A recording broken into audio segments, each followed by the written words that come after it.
As many of you already know, the SEC recently cracked down on centralized exchanges for failing to register their staking as a service with them. This has sparked a huge debate inside the Cardano community about contingent staking. So what exactly is contingent staking? What is everyone so polarized about, and how do we move forward from here? We're going to talk about all that and more in today's episode of Cryptorama. I'm your host, Fryler. Here on the channel, my goal is to empower you with the knowledge you need to achieve financial freedom through the power of cryptocurrency. Be sure to like and subscribe so you don't miss out on future coverage. So first and foremost, what exactly is contingent staking? Contingent staking would give stake pool operators the ability to set certain conditions before people will be able to stake with them.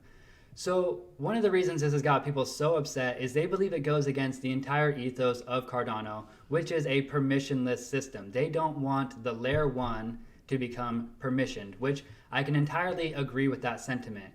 But people have gotten so up in arms about it that I believe that they've gotten a little emotional and they haven't really been thinking with their most rational thoughts.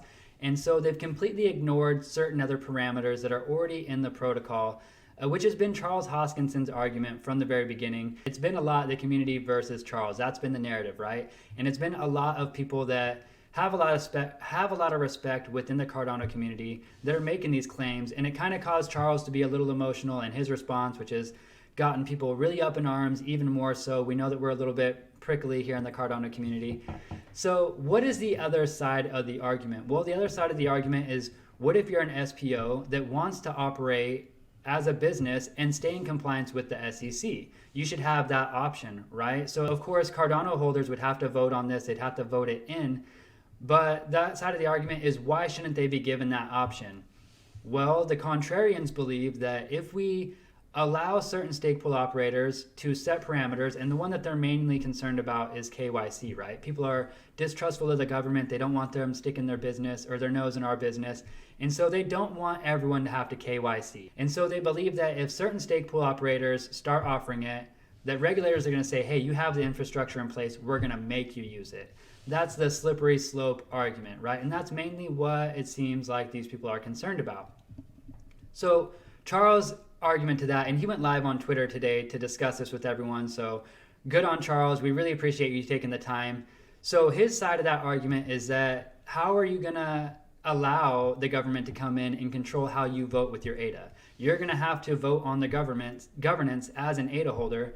So in reality, regulators can't come in here and force you to remove the standard stake pools from the protocol. And it sounds like if they put it to a vote, nobody's going to vote for that, or at least few enough people that it wouldn't actually succeed. So it seems like his whole side of the argument is, why not have both options? Seems like a fair point to me. Again, I'm kind of in the middle. I'm really kind of observing both sides. I don't know the technical aspects a lot, but it sounds like a viable option. One of the other questions that I hear a lot is, why doesn't it just go on to a layer 2? And Charles addressed that in the video as well. He said, because we'll lose our trustlessness, we'll lose the automation, and then you have a third-party software as well. It needs to be audited. So there's all these other things to consider as well. You have to consider also that Plutus scripts just interact better with the layer 1. So he's not saying that you can't do that, but it's his opinion that it would be better on the layer 1. And he's kind of disputed the whole slippery slope argument. So his video today, he's got an upcoming Twitter space. He wants anybody that's got, a contrarian opinion to come on there and explain exactly how their slippery slope is going to execute. What are step-by-steps, the steps that regulators could take to force this doomsday scenario that they foresee. So I think that it's really important that we come together as a community right now. I think the bigger issue, even beyond contingent staking, is the way we handle discourse in the community. We need to be able to behave as rational adults and not be so polarized. We need to be able to have discussion. And so Charles has come to the table. He's ready to have that discussion. I really hope the contrarians come with their arguments. I'd love to hear both sides.